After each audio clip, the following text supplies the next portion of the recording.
here. What's up, guys? Happy Friday. Good Friday. April 15th, 2022. Man, I hope you guys are cruising throughout your week. A happy week, a successful week, personally, financially, fantasy, and I hope you're ready for some more baseball tonight. We got even more baseball on the docket. We also got some playoff basketball. That took a nuke. But Paul George not going to play tonight, so that's going to stir up maybe some of our NBA targets that we will be talking about after this show. Myself, Josh, we're going to chop up the prop world on PrizePicks, and we'll take a little DFS, but I've pretty much come to the conclusion. Not conclusion, but with needing to prioritize several different sports for content, 2-game DFS slates, you guys don't need me. So we'll just work on the prop shows for the most. Maybe the 4-game slates with I don't know. What am I saying? Hey, did you guys play some DFS last night for baseball?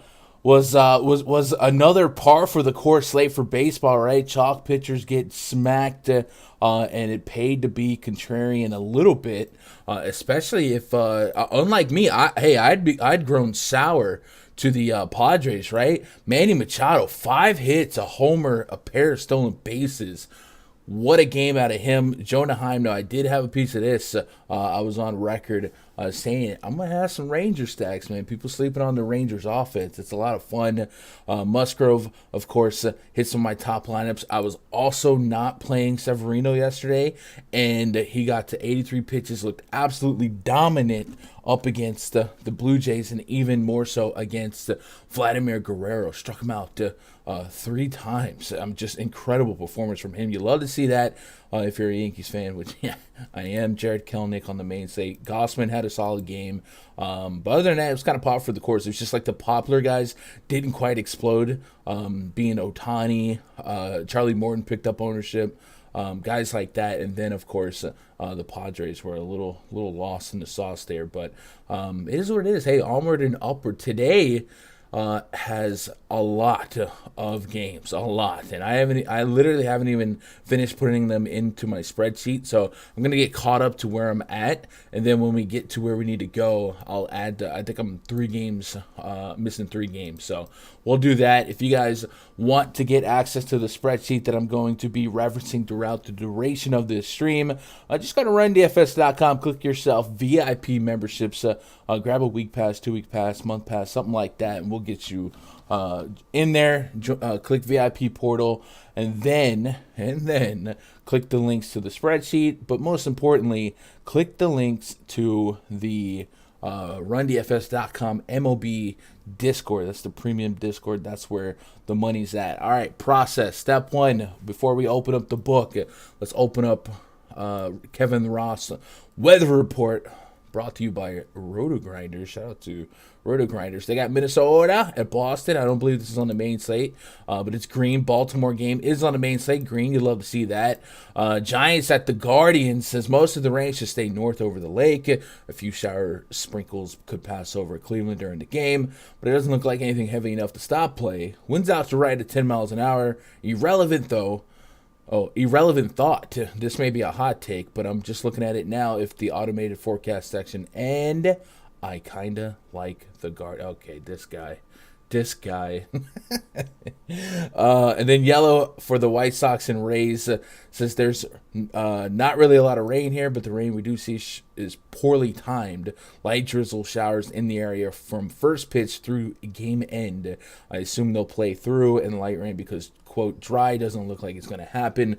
The stubborn band of light rain could also end up setting up camp a few miles away from the stadium instead of over it, which would alleviate anywhere. All right, cool. So we don't have any orange, we don't have any red, we got a bunch of green. That's good to know. So we won't have to make any adjustments here. We might throw a smidge of yellow in the White Sox game in the spreadsheet. So boom, yellow, boom. Now we'll do a little bit of the old research, right? So let me pull up Fangraphs as a companion here. Let me go pull up MILB.com as a companion piece here. and then we will be ready to go. What's up, chat? What up, Gilbert? What up, Jonathan? Sean?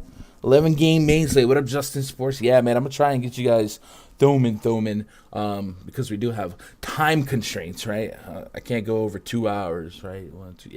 And I'm not trying to go 2 hours, so we'll just jump in it and see what we can't walk away with. So it doesn't look like we have any confirmed lineups for the main slate, but if anything drops, you guys see it, let me know, and I'll just start freestyling some thoughts here. Game 1, Orioles hosting the Yankees. We've got a 5.5 implied run total for the Yankees and a 3.8 run total for the Orioles. So leaves the door open for the Yankees bats to come alive. They tend to come alive in Camden Yards. However, this is a new look Camden Yards, so we'll see if that newly adjusted right or left field can hold some of those Gleyber Torres baseballs in the park. Nonetheless, this is a Yankees lineup that can homer in any park on the planet, and I think Jordan Lyles is certainly a dangerous guy to toy with this Yankees offense.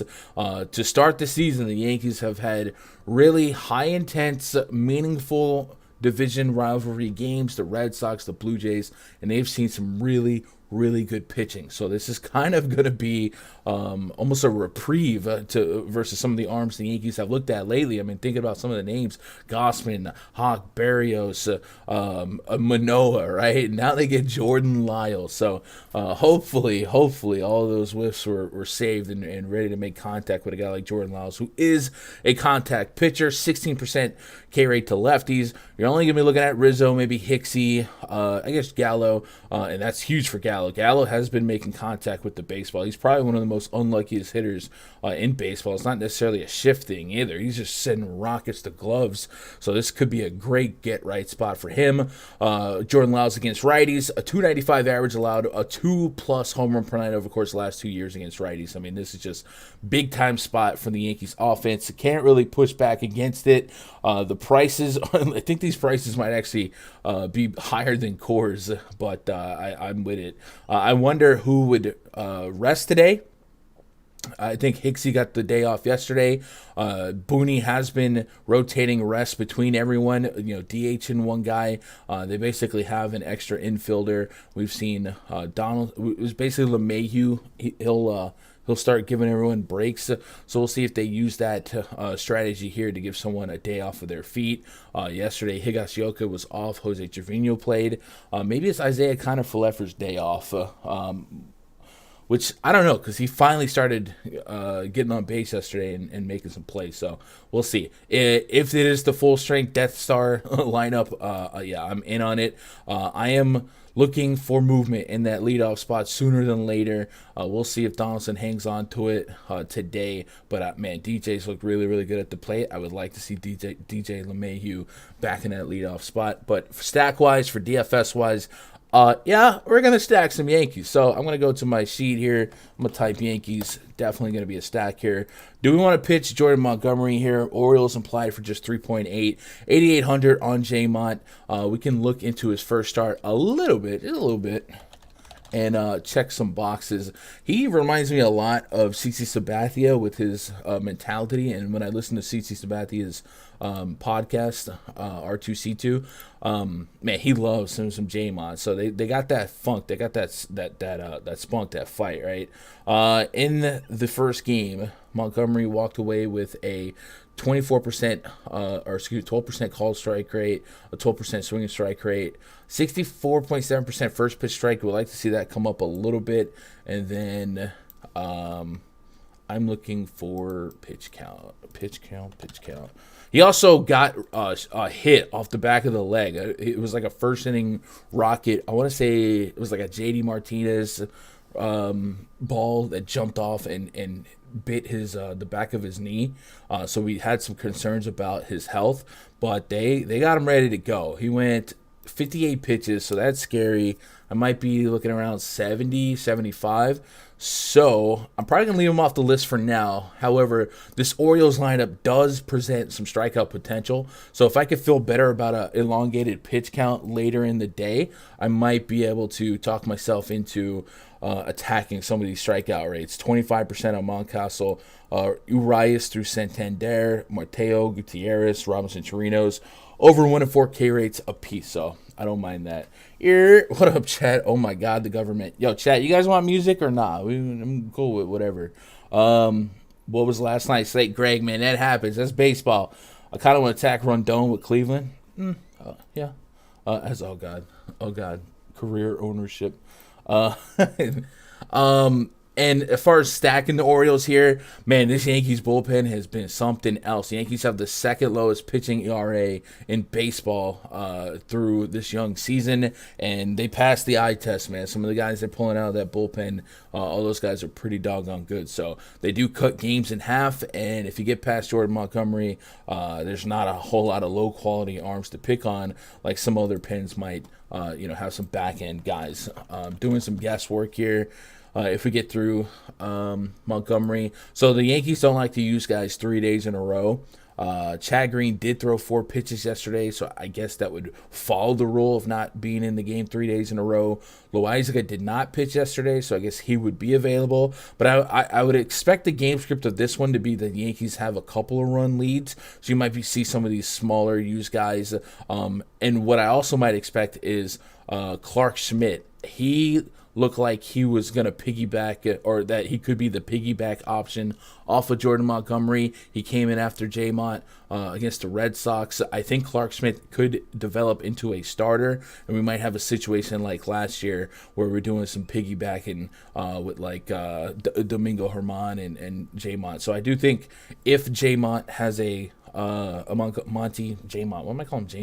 Monty has a short leash today, I think Clark Schmidt could be in there for relief, and he hasn't pitched since that Red Sox game, so that might be the sneaky plan here. So look out for Clark Schmidt. He's been really, really solid, especially in spring training. So I don't have a lot of aspirations to grab these Orioles, but just individually, if I wanted to grab somebody against a lefty, might be some Mancini, Austin Hayes. But Yankee stacks, yes. Right now, no on Montgomery, and then we'll move on from that. Athletics up against the Blue Jays. We got Dalton Jeffries taking on Ross Stripling. The run total for the Athletics right now, 4.1. Blue Jays, 5.6. Plenty of implied run total. Much like the Yankees, they've been seeing some really good pitching lately. So the Blue Jays. Blue Jays ran into Gary Cole and Luis Severino and that bullpen, so they're probably going to be relieved to see Dalton Jeffries step onto the mound. And Jeffries, what are we expecting from him today? Threw 48 pitches in that last outing, had a 5-5 ground ball to fly ball rate with just 2 strikeouts. So continuing where he left off as a contact pitcher with, hoping to eat some innings here. He doesn't have a big home run problem, but he does have a Blue Jays problem today. And if you're going to dare the Blue Jays to put the ball in play, then bad things happen to good people. Blue Jays did put Teoscar Hernandez on the IL.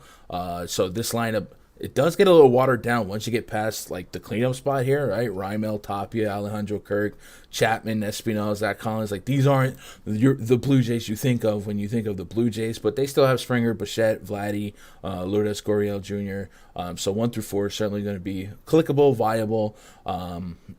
Then we kind of lose a lot of our luster in the bottom of the lineup. I will say, if you put Matt Chapman against a contact pitcher and neutralize that 29% K rate, he does have a 200-plus ISO, so that might be something to look out for here. So, yeah, Blue Jay stack definitely is going to be in play here.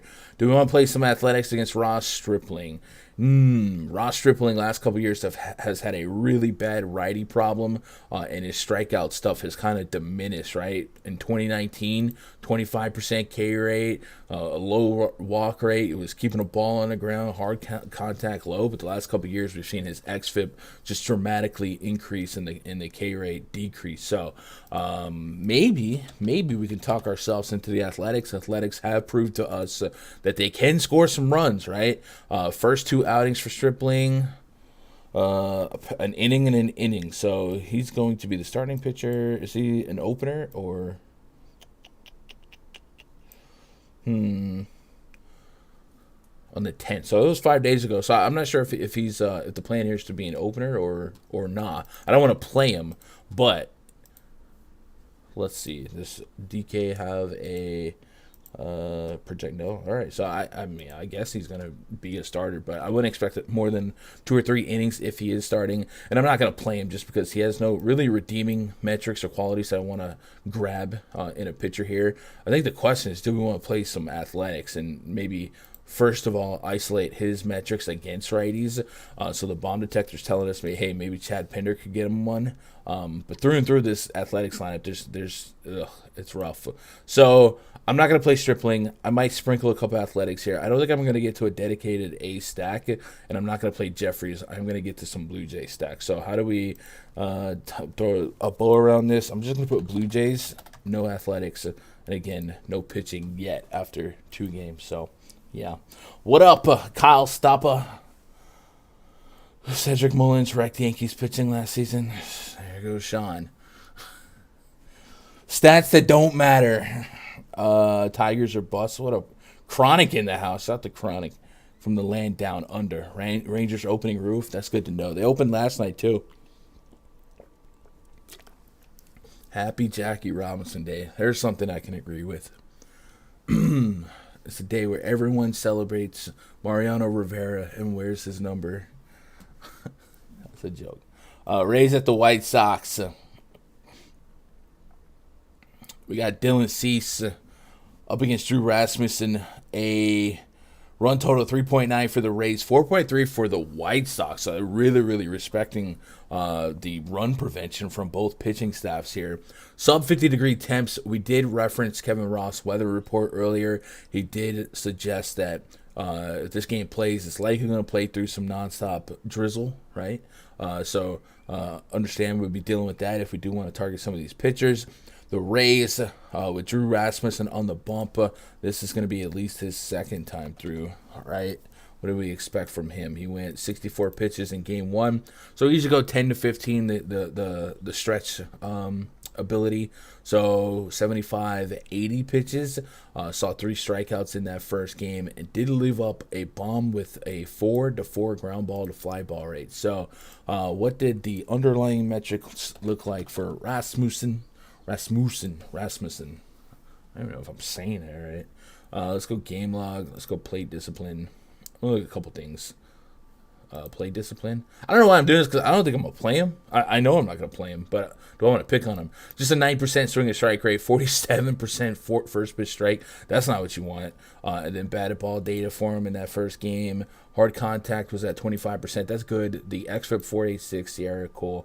All right, cool. So I don't want to play him because I like the White Sox. I think the White Sox are getting somewhat disrespected with this run total, and we've seen the Rays on the wrong side of a couple of laughers, and their defense has also been a little bit blunderish. I expect that to tighten up, especially a guy like Kevin Kiermaier. But probably no Rasmussen for me, though he does have, at least came into this season with a strikeout rate that was respectable, 1-4. Maybe we can't overrate a 1-game sample size, but we would like to see the swing and strike rate above 10%, and we would like to see this first pitch strike rate closer to 70%. But again, first game jitters, it is what it is. I'm not going to write them off completely. And then I guess the other thing we would do would be check the velocity here, 96, 87, 81, versus what we had last year as our averages, 96, 86, 80, and 80. Did he just completely stop using one of these pitches? Curveball, slider. So he threw no changeups. Last year he threw about 7%. Oh no, that's Dylan Cease. I'm dumb. Okay, that's fair then. 97 and 86 fastball, slider. So we were at 96 and 88. So the fastball average velocity came down a little bit. Maybe that would explain, a 1 or 2% drop in swing and strike rate. I don't have warmer fuzzies here. A little bit of a price gap between Fanduel and DK, though. DK, AK, I'm looking for 14 plus right now early on from any pitcher that I roster. If you can get to 20 plus, cool. But I just really respect this White Sox offense way too much to really want to pitch against them. So that I don't see Rasmussen making my short list as far as a guy I want to roster. But I might talk myself into him in the back end of like 150 lineup, something like that, just because he does at least have in his DNA some redeeming qualities we would like to see for pitching last year. On the road, 49% ground ball rate, 6% walk rate, kept the ball in the park. So maybe I circle back to him and change my tune here. But again, we're only expecting 75 to 80 pitches. So if I put 80 pitches in the K factory against this projected lineup, I get a strikeout suggestion of almost 6. Not quite, almost. So lackluster, underwhelming, dealing with rain. I'm probably gonna go no on that one, right? Pitching is rough today. Yeah, it is. It is a lot of day 3ers, right? Day 3, day 4. How about Morton last night? Yeah, Morton got. What up, Neville? What up, Adi? Cease sounds good already. Yeah, so Cease is definitely gonna be somebody that stands out. Looking at Dylan Cease here, last year he's coming into this season with a 3.57 Sierra from last year, a 3.6 expected ERA, almost a 32% K rate, a 15% swing and strike rate. I mean, these are just nutty numbers. The barrel rate pushing 10%. You'd like that to be a little lower, but hey, beggars can't be choosers. We doubled down, looking to his first game here. First of all, I'm going to see what was his pitch count at. Then we'll look at his underlying metrics in that game. Rasmussen does have to go deeper today. Ray's bullpen just getting overworked. 2 starters out for the rotation. Yeah, that's tough. But they got Brett Phillips, so. He went 79 pitches, so we might get 85. We went math. We might get 90, 95 out of Dylan Cease. All right, I could work with that. Math. So we'll go game log from that first game. How the metrics? 14% swinging strike. That's what I'm talking about, Dylan. 55% first pitch strike. We're gonna pick that up. Gosh dang it. But the swing and strike rate, that's what you want. And then batted ball data from that game. 2.5 xFIP. Yes, sir. 2.89 Sierra. Yes, sir. That's what we want. Ground ball rate's higher than the fly ball rate. All right, cool. And then let's look at his what was I worried about? Oh, his first pitch strike. Let's see what we usually expect out of him from first pitch strike. Here we go. Let's go to last year. 77, 60, 65. All right. We would like that to be higher, but I'm feeling encouraged here. Dylan Cease, welcome to the show. A little bit of rain, but he's the first pitcher on the list. I'm gonna start him at tier 2. I think he's gonna go up to tier 1, but I'm gonna start him at tier 2, just for now. Just for now. Rays strikeout rates 26% on Brandon Lau. We got Rosarena touching 30. G-Man Choi can strike out. Josh Lowe can strike out. Kiermaier Mejia, a couple strikeouts here, and then he could just get him some strikeouts. So with a 32%, 30%. So I'm with it. Let's give Dylan Cease 90 pitches in the K Factory, and Dylan Cease gives us 6.8 strikeouts in that projection. Yeah, I'll take 6.5 if you're likely going to give me some innings here. So Dylan Cease, we'll start him out as a tier 2. By the way, White Sox offense. I mean, this is just a good offense. I like it. Every now and then, an offense comes along with a little power and a little bit of speed. And I think about the last 10 years, man, the D-backs had one of those teams. The Brewers used to have that team with like Lorenzo Cain, Ryan Braun, guys like that. Kind of digging the White Sox to be that team here with Tim Anderson, Luis Robert, those guys, little pop, little speed, Abreu, Yasmani Grandal, those guys can put the ball in play and make things happen. So this might be one of my favorite stacks throughout the season just because of how they operate. So I think just about any slate that they're on, I'm going to stack them. I don't necessarily think that Rasmussen has a bunch of underlying factors that I need to pick on, but because the White Sox as a unit can create problems, I'm going to add them to my stack list. And that's all I got to say about that. Brett Phillips with the lot. Yes, sir. Like in Milwaukee money line 130. Yeah, I'm with it. 4.3 implied run total. Cool. All right, Guardians. Probably in the next couple of days, I'll fix my spreadsheet to pull data to transfer data from the Indians to Guardians, but that was a lot of work and it wasn't really worth it because we don't have sample size from this year yet. So Guardians hosting the Giants. Guardians have a 3.5 implied run total. Yesterday we saw the Reds have a 3-run total. I mean, that's a really low number. That's a lot of respect for Carlos Rodon. A lot of respect for the Giants bullpen. The Giants have a 4.2 implied run total to match that. Minus 151 on the money line. A little below 50 degrees out here. Carlos Rodon, absolutely a beast when he's on. And last year he was probably 40 innings shy of being considered for the Cy Young, right? And to start this season, I think he's looked solid. What was the pitch count that we got to in the first game? First and foremost, 89 pitches. Man, he might touch 100, right? Not a whole lot of pitchers can get to 100. He had 12 strikeouts against Miami in 5 innings.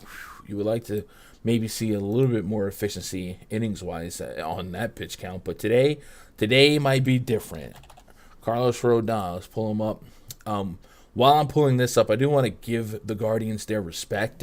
Jose Ramirez off to a great start. Framil Reyes can create some problems. Ahmed Rosario. So I absolutely see a scenario where by default, Rodon's going to profile as one of my favorite pitchers today, but kind of like the Rangers against Ohtani yesterday, got enough respect for this offense that I might get some backdoor Guardian stacks into the rotation. Against Miami, he had a 23.6% swinging strike rate. That's nuts. 55% first pitch strike. We'd like to see that go up a little bit. And then what's the O swing? 39% outside the zone swing rate. That's what you want. All right, cool. So looks like we can Carlos Rodon.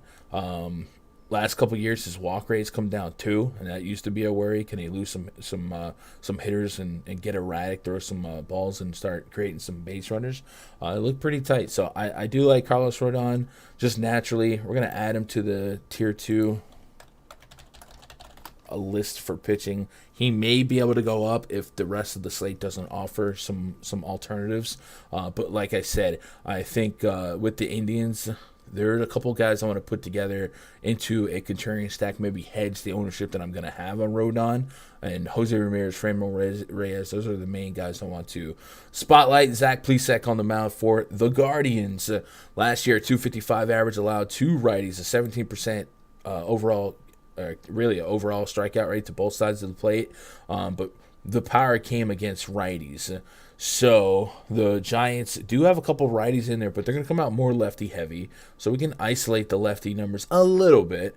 It looks like against lefties, a 44% ground ball rate, barely above 1 on the home run per 9, and then the low 17% K rate. So you can kind of see a couple different outcomes happening with these metrics here. He can ground ball his way through a couple innings. The 4.2 implied run total is kind of rooting for that to happen. But the Giants are also one of those teams that, as the season progresses, you're going to see me like to attack them on the road because typically their offense is a little bit suppressed in Oracle, and then they can catch themselves in these more hitter-friendly parks throughout the season. Today, Progressive, maybe with the weather being what it is, it's not going to play super hitter-friendly, but it's still a change. Still a little bit of a change. 5.2 innings against the Royals, 3 strikeouts, 6 ground balls, 7 fly balls, 70 pitches. So we might get 80-85 out of Plesac today. If he eats innings versus this run total at 6,500, he may fill a role as an SB2, get you a little Yankee action, a little core stack, something like that. So maybe I don't completely rule him out, but I don't think I'm playing him for hopes to get any Ks here. There are some strikeouts in this Giants lineup. Last year, 11.2% swing and strike rate. So the swing and strike rate actually, a little bit higher than you would expect for just a 17% K rate. But he pitches to contact by design. So let's see what that first game kind of brought us in terms of whiff potential. So game log, plate discipline, 11.4%. I mean, maybe he can get himself out of a jam. I'll tell you what. I think because of this price on DK, I'm gonna put please stack in the back end. Yo, Justin, appreciate the sub. My friend Justin, he's already got a girlfriend. What am I doing? Let's put Zach please stack. It's a tier 3. And then in parentheses, I'm gonna put DK only. Boom. What up, Eric? Just shooting some baseball stuff. Were you surprised Kershaw sat down, got pulled after 7? Perfect. Surprised? No. Disappointed? Yeah. Right? I think everyone wants to watch a perfect game. It just hits different, right? It's, what is it, less than 24 of them ever? But I understand the business behind it. So it's not, I'm not get off my lawning about it, but that would have been a nice special thing to watch. But it is what it is. Rays' first road trip of the year after getting bopped by the A's. Okay. Mia Moore in chat. Shout out to Mia Moore at work. Guardians team hitting stats are through the roof, hurting my brain. Yeah, they're popping off right now, right?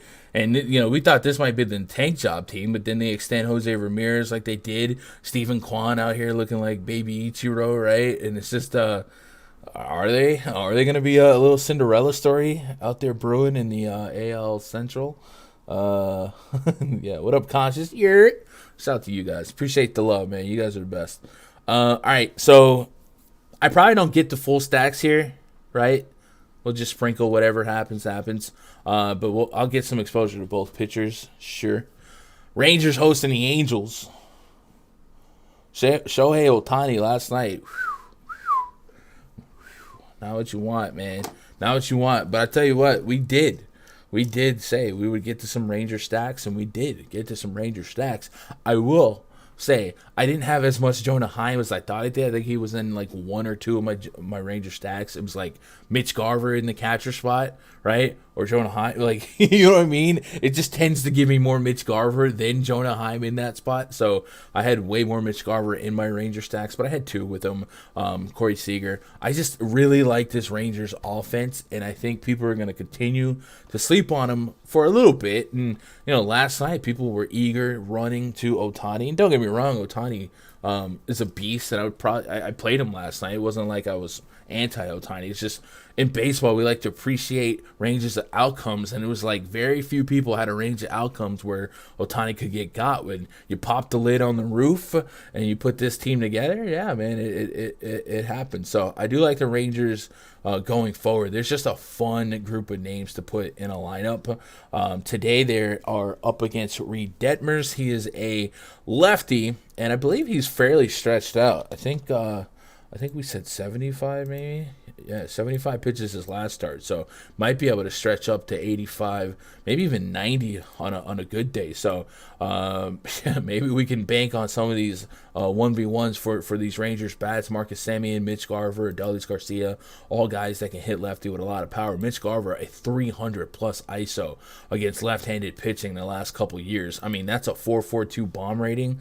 That's insane. With that said, it is based on 20 innings of sample size for Detmer, so we're going to do a little bit of digging into his minor league career, right? See if it is in line with that, and see if we can really fall in love with Mitch Garver. But I'll be right back on this Ranger stack. They have an implied run total 5 runs. The Angels 5.2, and then today we can actually stack the Angels the way I would like to. I ate a little bit of crow yesterday because I never really get to Angel stacks when Ohtani's pitching, because the DFS sites don't know how to let me do that. So I missed out on a little bit of goodness. I did have Mike Trout, always have Mike Trout, but I didn't have the full stack. So we're gonna add both these teams, right? Angels and Rangers into the mix, and then later on we'll work on exposures. And I feel like early on I can say I'm not gonna pitch either guy, but I do want to do a little digging on Detmers, just to see if we can bank on him to have power problems with righties, because Mitch Garver's breaking the home run model, and I gotta know, you know what I mean? So let's go to splits. The presence of Seager's really helped the Rangers. Yeah, man, Seager. I wanted Seager so bad, right? Yankees lore out there. People were like, Get Correa, get Trevor Story, especially Correa. I want Corey Seager, man. That dude, he's special. So kudos to the Rangers for actually spending some money too. I mean, the Rangers are not, maybe the lockout just kind of like dusted off what they were doing. I thought John Gray was a really solid pickup. Corey Seager, Marcus Semien, like these are Mitch Garver, like those are really good pickups by that team. So and people just kind of lazily wrote them off as same team they were last year. So it wasn't quite 41 innings against righties last year with 9 homers. That's not what you want. 1.14 WHIP and a 0.63 ground out to error ratio. So he was a fly ball pitcher even in the minors. So I'm going to be able to kind of lock into Mitch Garver. What about the strikeout rates there? What are we looking at? 70. Strikeout rates are way better. 76 Ks in 41 innings. They didn't quite transfer in the majors. 15% strikeout rate to righties. With does have an 11.6% swing and strike rate. So I don't know. Did we see any Detmers? And again, who did he face? The Astros maybe in the first game. So maybe it's not going to be super fair because the strength of schedule is not on his side here. But maybe one of these days he can tap into the strikeout rate that he had in minors. He had a 6.7% swing and strike rate in the first game. 31% first pitch strike. Not what you want.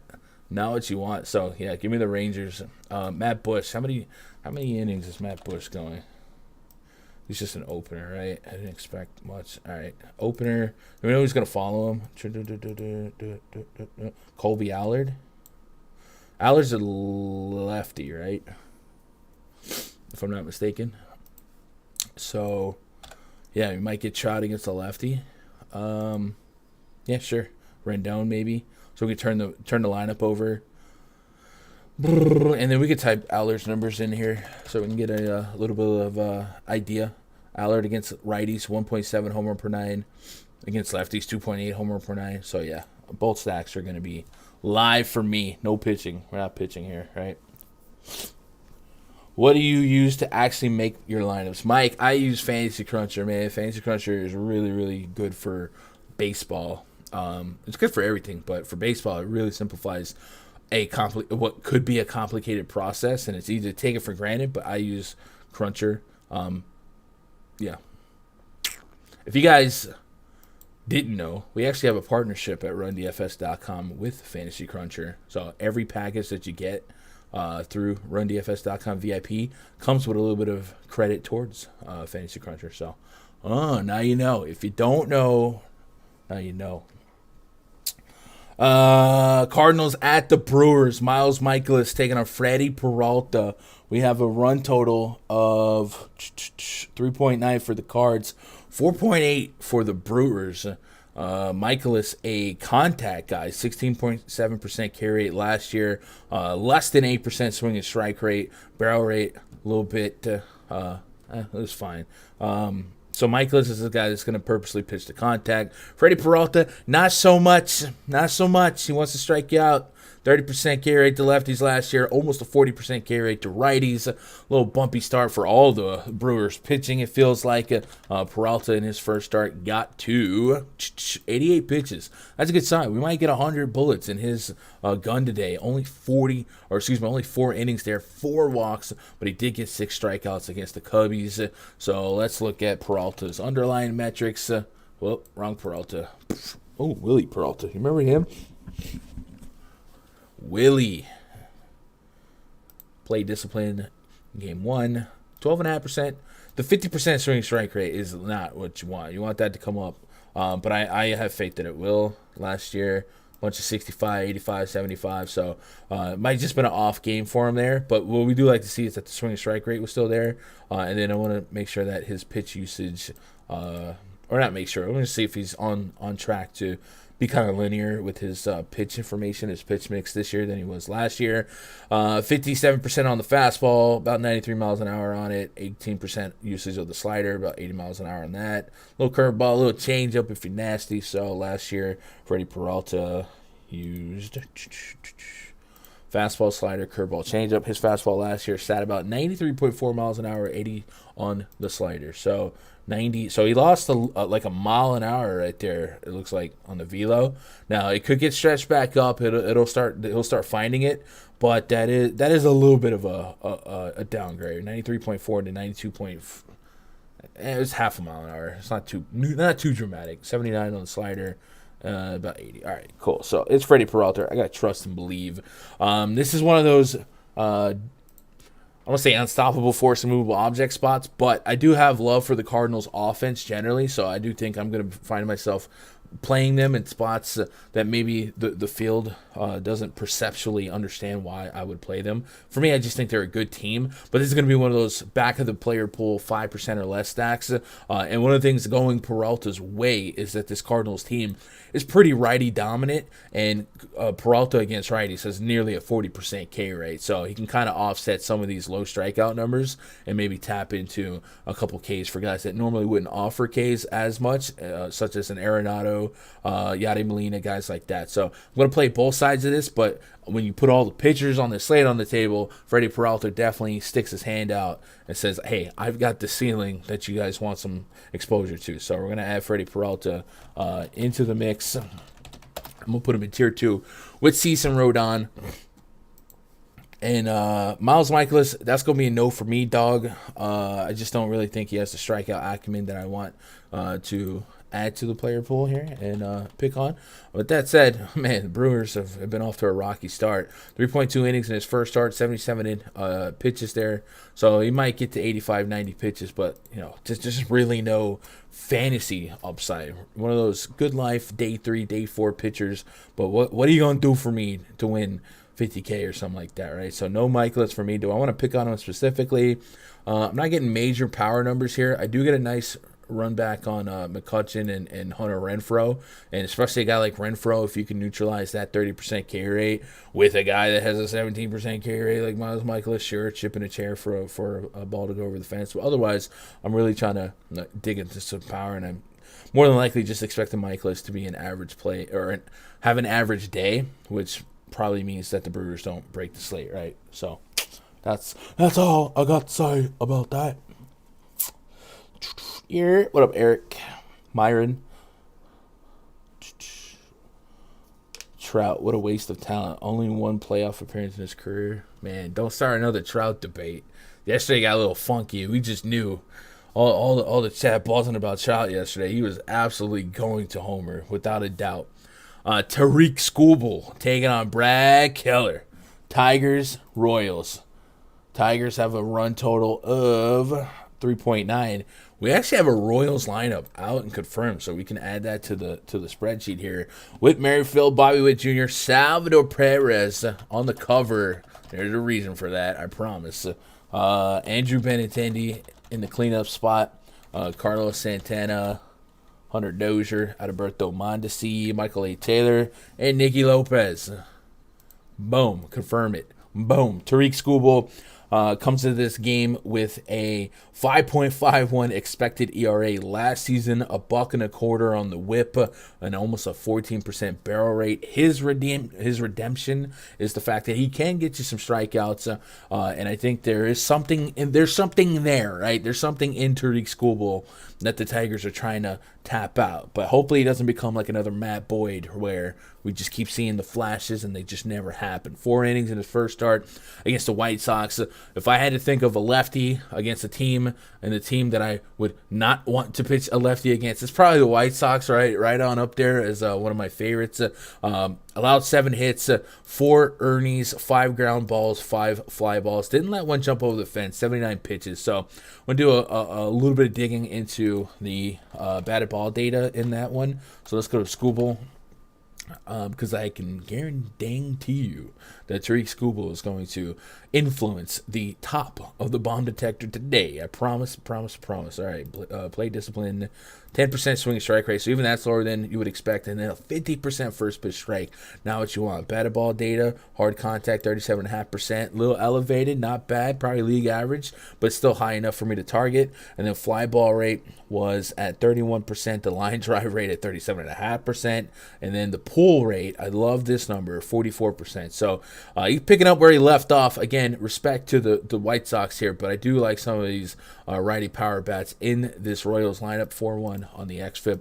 So I'm immediately going to point out a guy like Salvador Perez, who is bringing up big numbers in the power model, almost a 1. OPS against lefties the last couple of years, with a 4.43 rating on the bomb detector. Oof, oof, oof, that's what you want. So is he going to be an early dong of the day candidate? I think so.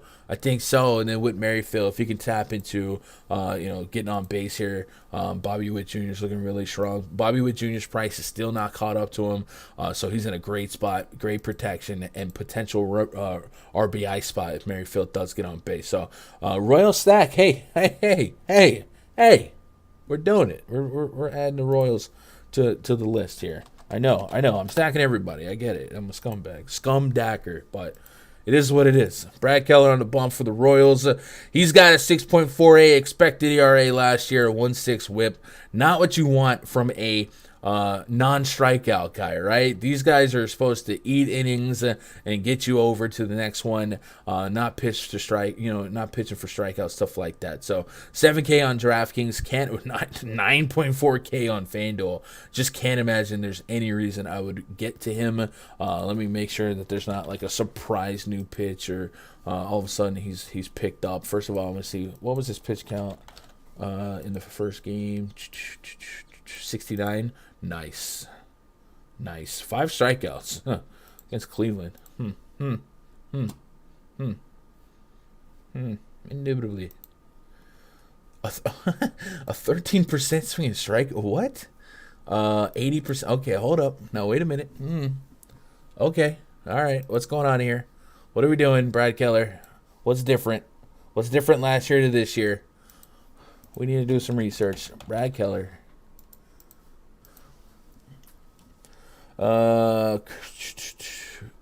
Pitch type. I'm going to compare pitch types from last year to this year. Last year, 60% on the fastball, about 94. So far, 51% slider. And he used the changeup a little bit more.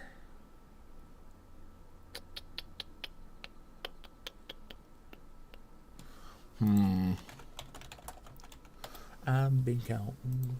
All right, let me see if we can pull up Brad Keller on Baseball Savant.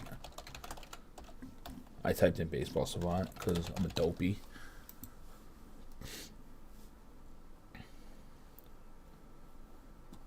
The revelation here of this of this first game that he actually got strikeouts, 26% K rate in that game. The hard hit rate was a little bit down, not great. Expected ERA was 1.81. Expected slugging 293. Now wait a minute. No barrels.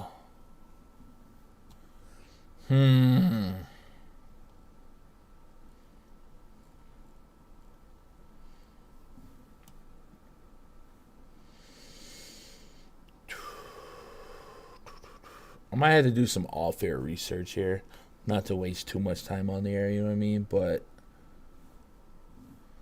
he had 25% whiff rate on that changeup last year. So did he just decide, okay, I should be throwing that some more since I'm getting whiffs?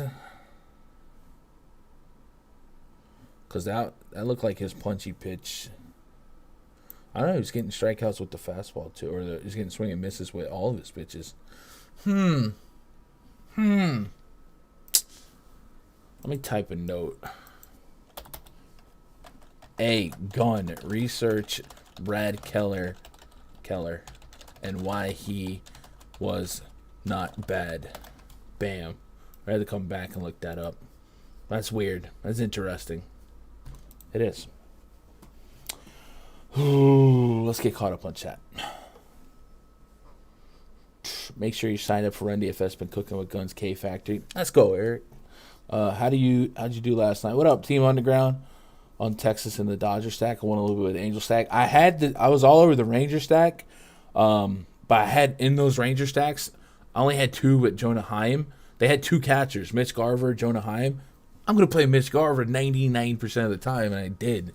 And Jonah Heim gets the grand slam, so it messed up a great process, right? And then my pitching was kind of sus. I obviously had some Musgrove rise to the top there, but I also had like 30% Ohtani, Charlie Morton. I was in on that. He got absolutely smoked. So it is what it is. Usually when I nail pitching, it's going to be a great night. And last night I was middling with pitching. And also I didn't play Severino. I mean, I guess that's on me. Not trusting my boy to show up and show out. I just didn't think 5 innings was possible. I didn't think he would strike out Vladimir Guerrero 3 times. So it is what it is. Could have been better, but hey, man, onward and upward. Rockies and the Cubs. Next game on the docket, Marcus Stroman pitching for the Cubbies, taking on German Marquez. 66 degrees out there in Coors. Pricing offensively has not adjusted at all. And I talked about this yesterday. I just feel like these are way too flat, way too low pricing for a plus environment. With that said, this volcano has not erupted on us yet, so we can live. And this is the spot where it would not make sense for these offense to go off, right? Marcus Stroman, he's a game manager, pitch to contact, ground ball guy, doesn't really get shelled. German Marquez, the best pitcher in the Rockies organization. Watch this be the blow-up game. You just know it's going to happen. But Stroman on the bump, he's 9K on DK, 24% carry rate to righties last year, about a 20% carry rate to lefties. But the ground ball rate is what we like to see, 50% ground ball rate. Eat some innings, get me over. Can get some strikeouts in a pinch, but not what you're playing for, and probably not something I'm going to pay 9K for today in Coors. Though if you decided you were, I probably wouldn't tuck you off it. I understand it. I do think these are two good pitchers going at it in Coors.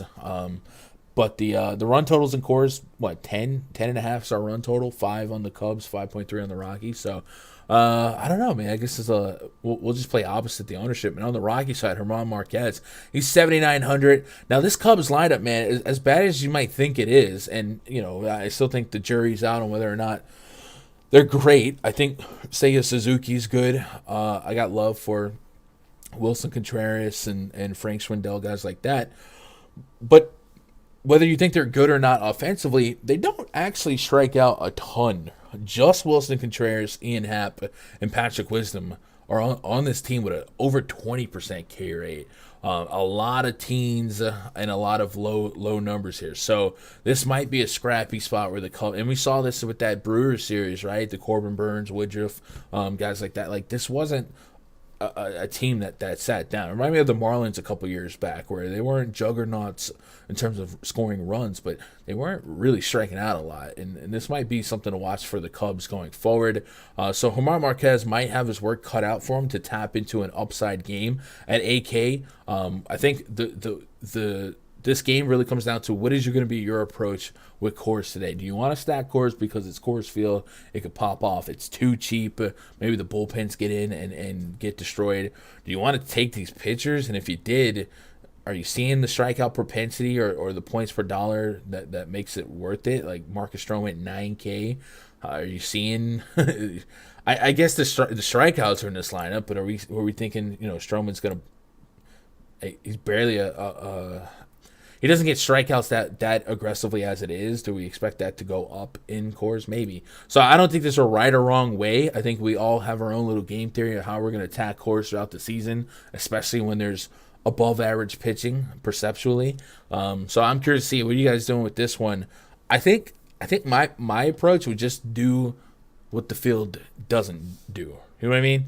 Like if there's no ownership in Coors, and I could see a path to where there's not because of the respect on the pitcher's name, well then I'll play a little Coors, right? And if there is a lot of ownership on Coors, well, the Yankees look good. You know what I mean? Like there's alternatives to. I'm probably just gonna completely do the opposite of what the field does here, and we'll have a better pulse on what the field will do closer to lock. So that's my approach.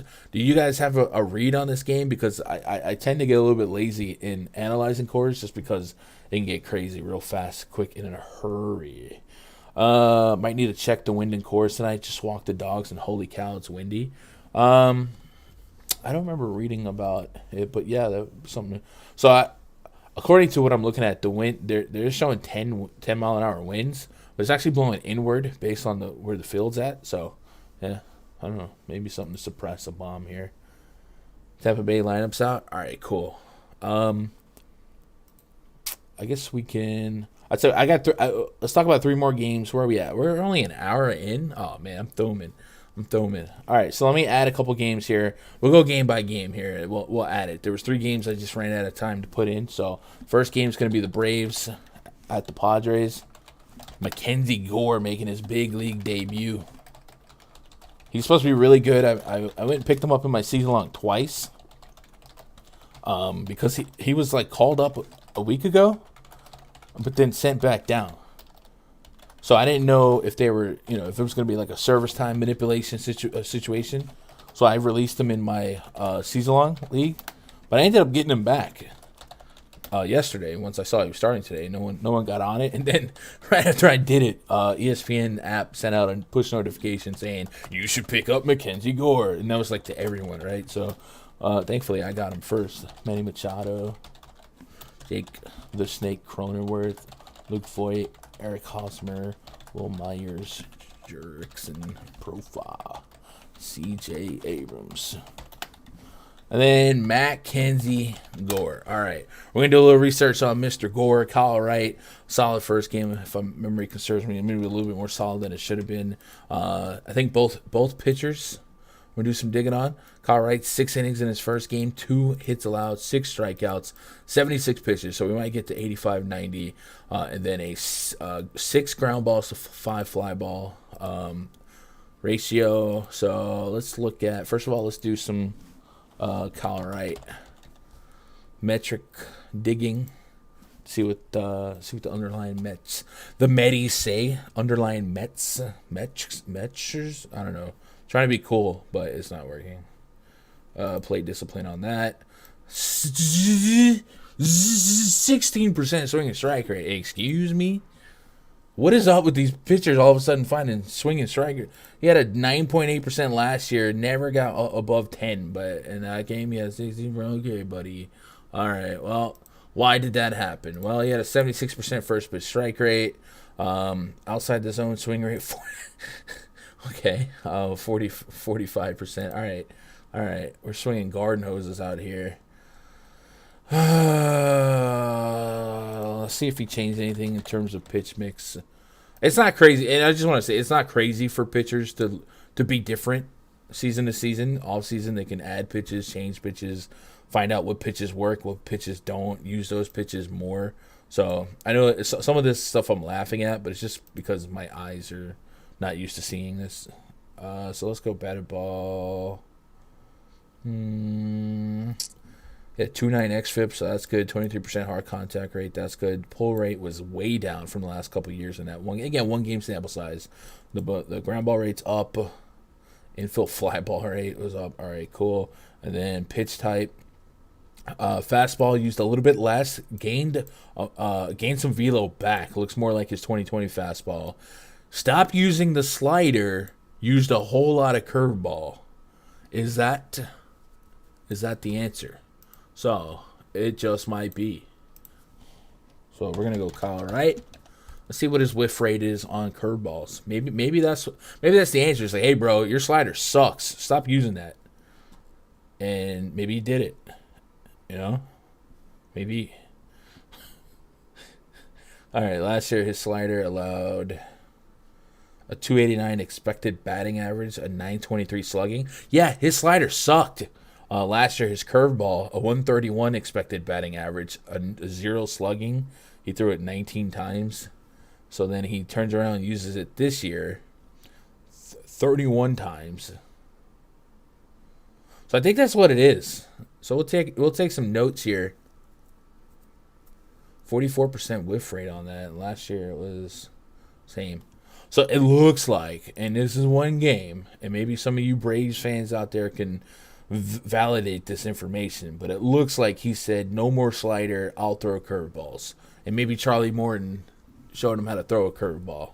So we'll add that to the hey gun. Hey gun, did Kyle Wright say F the slider and just go curveball?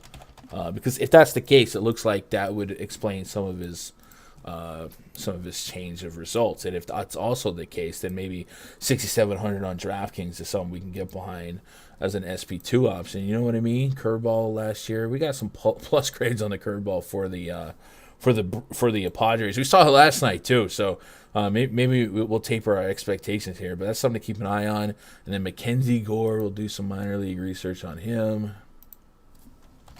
Mackenzie Gore.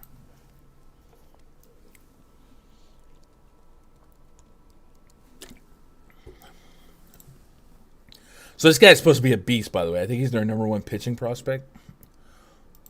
But sometimes we get a little overhyped on pitching prospects in their first big league appearance. So it actually looks like he had some game action in already. April 9th, he went 5 innings, 7 strikeouts, 125 average allowed. Cool. Let's go to last year. He's a lefty, by the way. Splits. 2021, sir. Thank you. There's hardly any innings of that size. Now, wait a minute. 2021 or 2020?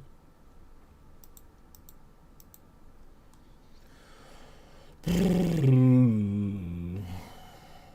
2019. Oh, yeah. Massive strikeout stuff. Like, just insane strikeout numbers. So, we're playing with fire with him, but he is 5K. So, if you could play him and hope for home run points, 10, 12, 14 fantasy points, cool. Do we have a pitch count on him?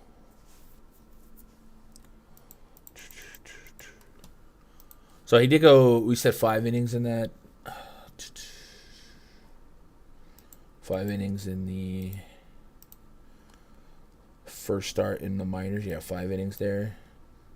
They don't report pitches right here, but 7 strikeouts. So 5 innings. I'm gonna assume that he's relatively on pace with the rest of the league right now that can go 5 innings. So I'm gonna play Gore on the simple merit that he has strikeout acumen.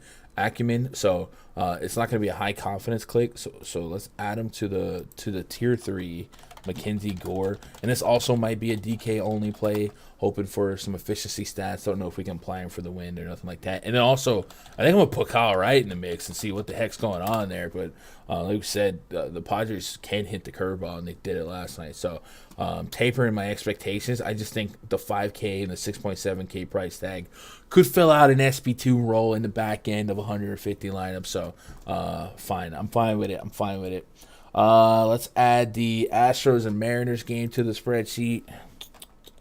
9:42 p.m. By the way, guys, did you guys know we have a free Discord, right? It's full of a lot of the NBA homies breaking down NBA props.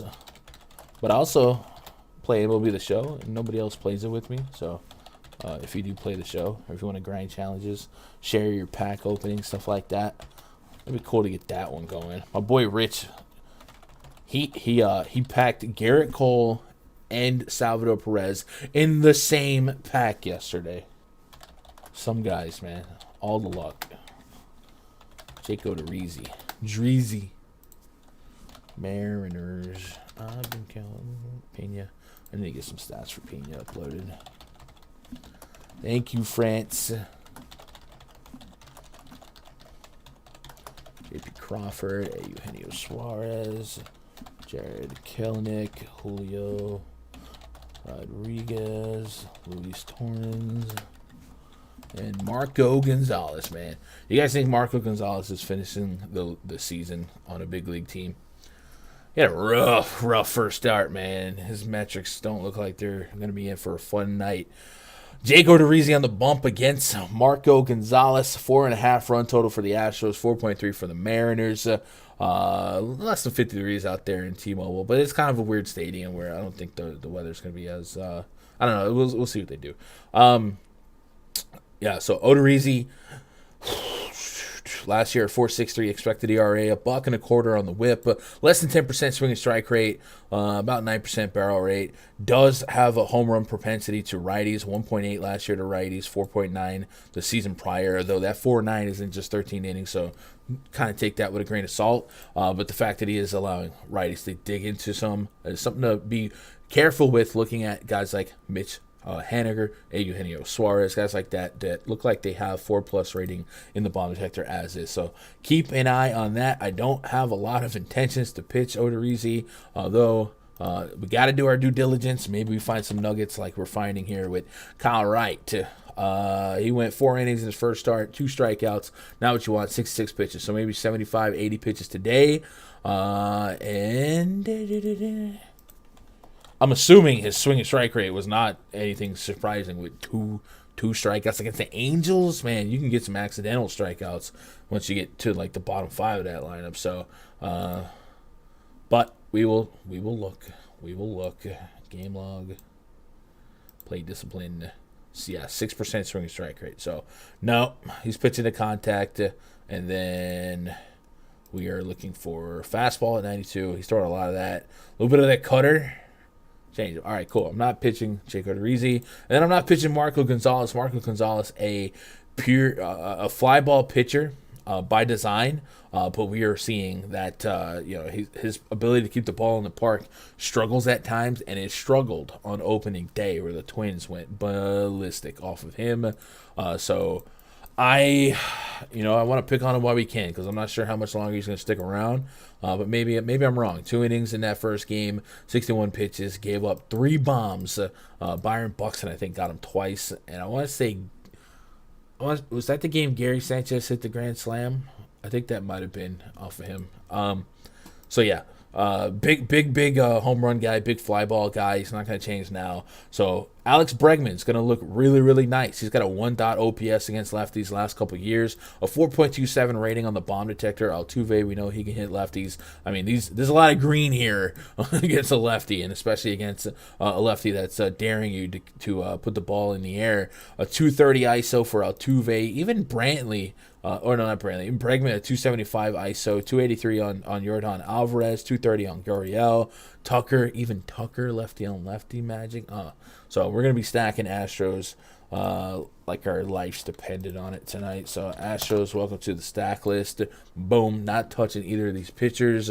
And then I don't know that I'm stacking Mariners here, but I probably would chip in a chair a couple home run possibilities on Mitch Haniger, Eugenio Suarez, maybe even Ty France, but more so Haniger. Jesse Winker, only good against righties, not good against lefties. He does get a righty here, but that righty, ironically, has been solid against lefties. But last year, a 506 xFIP, so maybe he was solid results wise, but maybe maybe that's a little bit more on the lucky side, and that could regress here. So if you want to get some Mariners, sure. I'm not gonna full stack Mariners. I gotta dwindle down the pool a little bit, but I am allowing some of these guys to fall in the player pool. Well, we will be stacking Astros. Let's get caught up on chat. Just Paul George and health and safety. Yeah, that sucks, man. Paul George nuking that slate, man. What are you gonna do? Dem Boys got heat. Says, man, I suck at MLB DFS. Might not be able to keep playing if I don't start to at least mid-cash. Yeah, learning baseball, the nuances, it is probably the biggest learning curve in all of the fantasy sports that we play. And I get it, man. If you just ain't got the patience, man, don't force something that ain't there.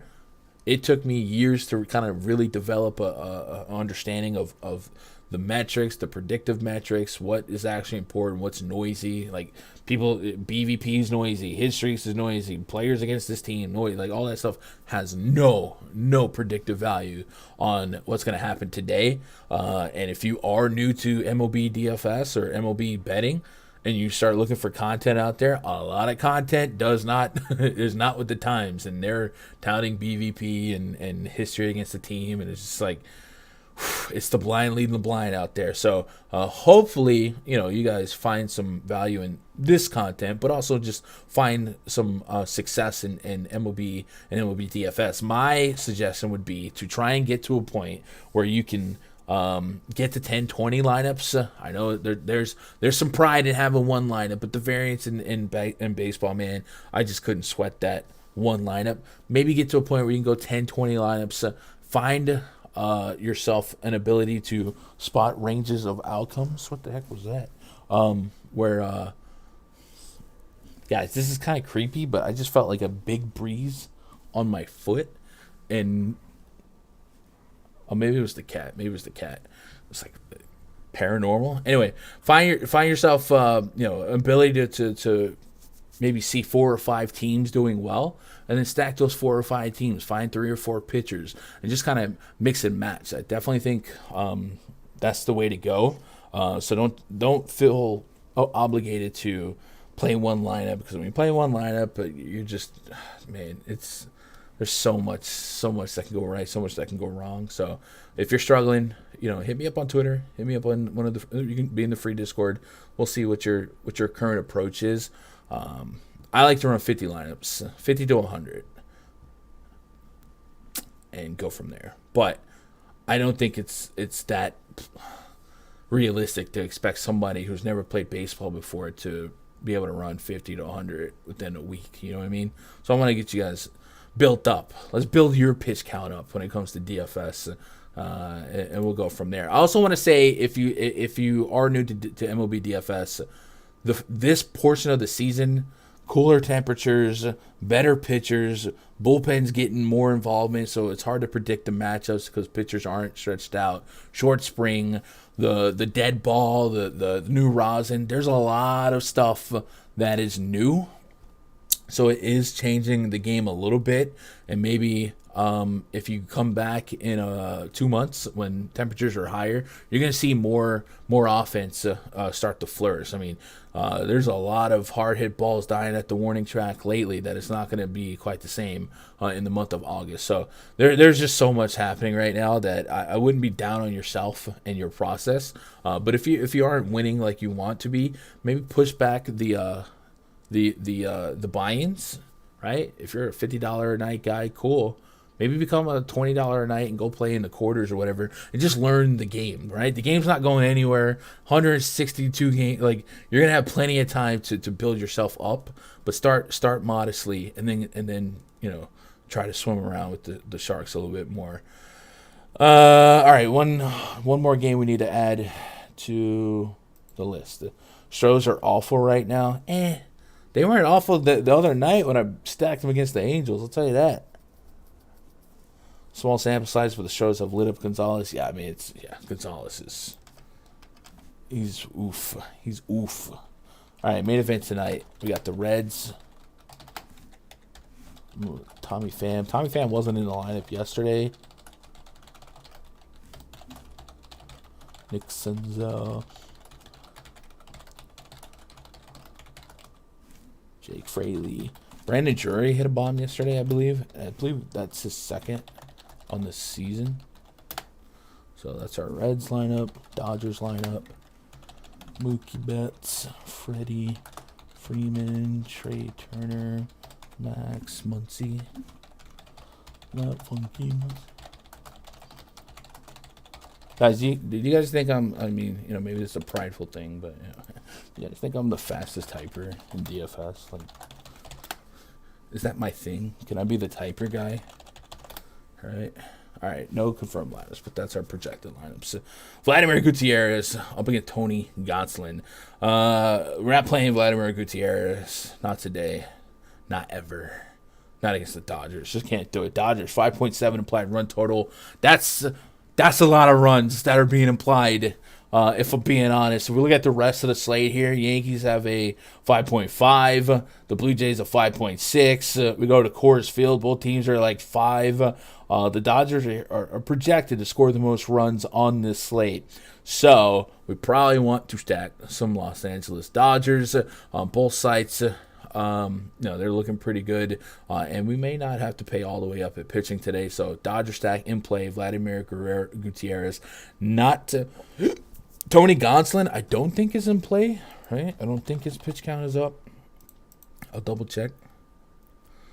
He's not a go deep guy anyway, but I do wonder if he goes deeper now that Dave Roberts doesn't have to double switch every 2 innings. 3 strikeouts, 3 innings. His last game, 62 pitches, 75, 8,400, blah, blah, blah. No, I don't think I'm playing Tony Gonsolin.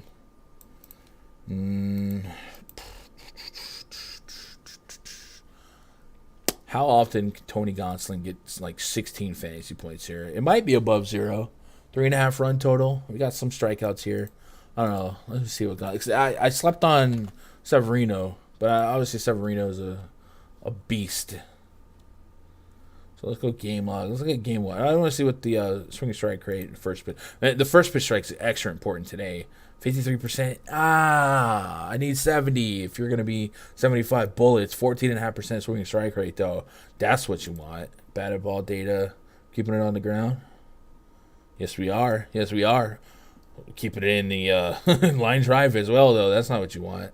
2.5 xFIP, 3.3 Sierra. All right. I'm on the fence. I don't think I'll do it, but I'm on the fence. I'm on the fence. 62. So 75 to 80. 8,400. What if I give him 80 pitches in the K factory? 6 Ks with 16.8 outs, so almost 17. So I could get 5 innings if he was on. Maybe. It's gonna be a maybe. I don't want to stack the Reds. I will say though, Gonsolin has been well enough. He does have a lefty problem, a 5+ xFIP last year to lefties, a 15% walk rate to lefties. Not what you want, but other than that, his metrics are really positive. Did have a home run problem last year to righties as well. Looks like he's got a big walk problem, and that's probably in line with this. What did we say? 50% first pitch strike rate. Yeah, that's not what you want. What else we got here? Three walks. All right. His command. I can't. If we're gonna be limited on pitches, I can't waste at bats with walks. So I'm probably gonna fade him. I'm gonna fade him. All right. So that's our slate. We can get the Rays lineup in there, and then we can just start discussing some stuff, right? Greg says, how long would you say for batters' law of averages to get back to normal? Elite hitters struggling, batters hitter on fire, blah blah blah. It's just matchup dependent, right? Like, I don't know, Josh Donaldson's looking really, really bad at the plate, right? But he's had Tanner Houck, he's had Alek Manoah, right? There's been a lot of elite pitchers. So I think as your above average pitching becomes below average pitching, like now the Yankees get the Orioles for a stretch, and John Means just pitched like yesterday or the day before, and he's hurt, so they're not going to get any upper echelon pitching. So that's where the averages can come back up. So I don't think it's a definitive time answer. If you're worried about their swings being calibrated and whatnot, I think we're pretty much fine. It's just really a matchup based thing. That's why I don't get too caught up on hit streaks and on fire or not. I would look at hitter BABIP. So like if you have a hitter specifically that's struggling, and I think I don't know, Joey Gallo is a guy that comes to mind because I'm watching him hit rockets every day. We'll go pull up his player card. And you know what BABIP is? BABIP is batting average on balls in play. So it's not homers. It's just balls that are in play in the field. This year, Joey Gallo, he has a 273 BABIP. I'll tell you what, that feels a lot better. That's a lot better than I thought it was. But 300 is kind of what you want to see. So if you're just like looking at your favorite player on the surface, or not even favorite player, guys that you think are struggling, you can kind of see if they're struggling or if they're unlucky by looking at their BABIP, and then if their BABIP seems extremely low or extremely high, or just right, and so let's say he's got a 290 BABIP, but he's only batting 180. Well, then you can see, is he hitting the ball at a negative launch angle? You know what I mean? Stuff like that. So Buxton's hurt already. Not what you want. Harper. So Harper's somebody you think is coming out of the gate kind of slow. Buxton's hurt? Come on, man. Not Buxton. So Harper this season has a 176 BABIP. So that would be pretty unlucky. Still has a 200 ISO, but this is just considering balls that are in play.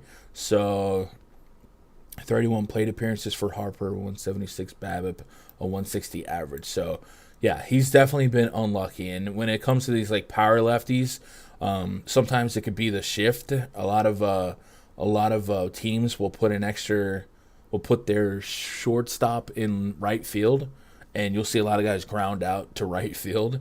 Next year, that's not going to happen. And I think there's going to be a lot of value in these power lefties again next year. I think Joey Gallo, Bryce Harper, guys like that could really be even more valuable than they are now, because next year you're going to have 2 infielders on each side of second base, and the feet have to be touching the dirt.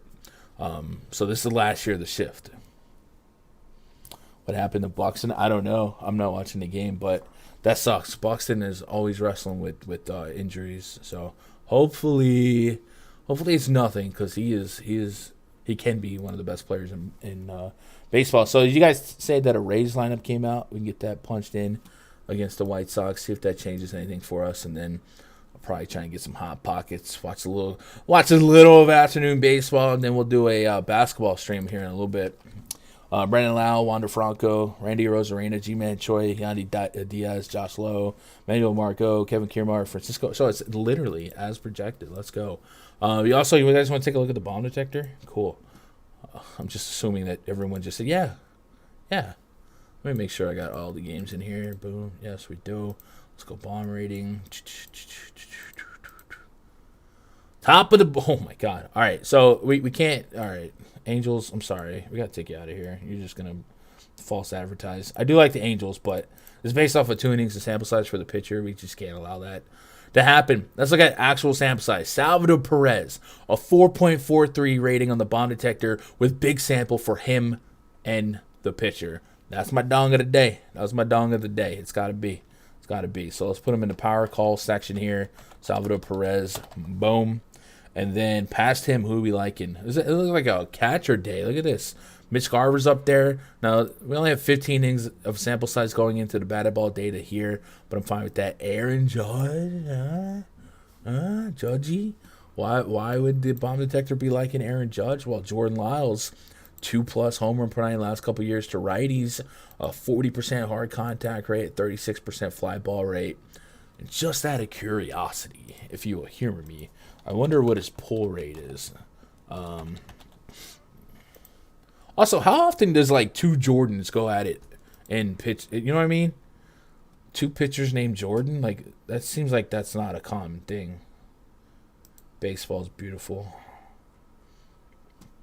Last year, Jordan Lyles pull rate to righties was 50% pull rate. Yeah, Aaron Judge, number 2. Let's go. That's dangerous. Salvador Perez, Aaron Judge, home run calls. Boom. Book it. Hey, you guys want access to the spreadsheet? Don't forget, it is behind the paywall at rundfs.com. You see how I'm able to just quickly reference stuff, analyze stuff. You guys can use it too. Go to rundfs.com, click VIP memberships, try it out for a week, see what you think, get signed up, jump into the Discord. I'll be in that Discord voice chat today for 2 hours before lock. We'll be double dipping in NBA and baseball, making my player pool, making my stacks, and making my way downtown. Yeah, that's that. Anything else you guys got? If not, all I ask is that you hit that thumbs up and that you come back a little bit, talk some basketball, man. Buxton said he felt something pop. No, gosh darn it. No. Man, that sucks, man. Buxton he's so much fun when he's healthy. That is not what you want. Not what you want.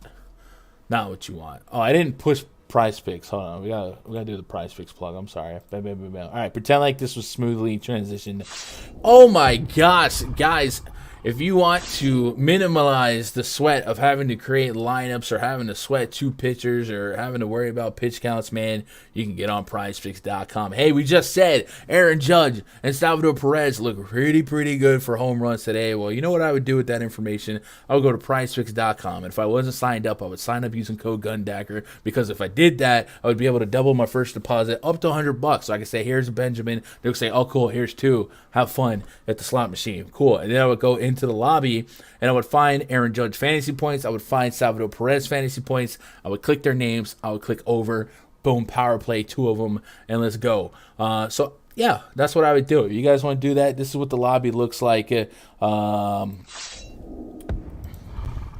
Judge has a fantasy point prop of 8.5 with 1.5 total bases. If you think he hits a bomb, maybe the 1.5 total bases, because that bomb could just hit the top of the wall. That could be 2. That could be a double. I'll take that. Sure. Either one of those works for me. And then Salvador Perez, a little less speed, so I am looking for the homer. They don't have his base prop, but it's just 6.5 on the fantasy score. Yeah, I like that. So give me Salvador Perez. Give me Aaron Judge over fantasy points. And then we'll shop a little bit more later on. But those are two picks I'm liking on PrizePicks. If you guys sign up using my code, not only do you get the benefit, but they show me some love once a month. It's a good way to support the stream. Keep these streams free and pumping as much as possible. You know what I mean? You know what I mean? Buxton hit a double and his place runner scored. Oh, man, that's tough. That sucks, man. I hope he's all right. But that is such a shame, man. That dude's such a good talent, and he's always getting hurt, man. Always getting hurt. Anyway, I appreciate you guys making part of my afternoon, be part of your afternoon. I'm going to be back a little bit later. We're going to talk about the Paul George-less Clippers going into playoff battle tonight. Can they make something happen? What are we going to do with props in his absence? We'll try and figure all that out. In about 30 minutes, myself and Josh, we're going to get it going. So hit that thumbs up for me. If you're not subscribed, hit that subscribe button. Leave a comment. Interact with this video and help the algorithm be like, oh, we need to push this content forward, man. I appreciate you guys. I love you guys. Good luck. God bless. Go win some money.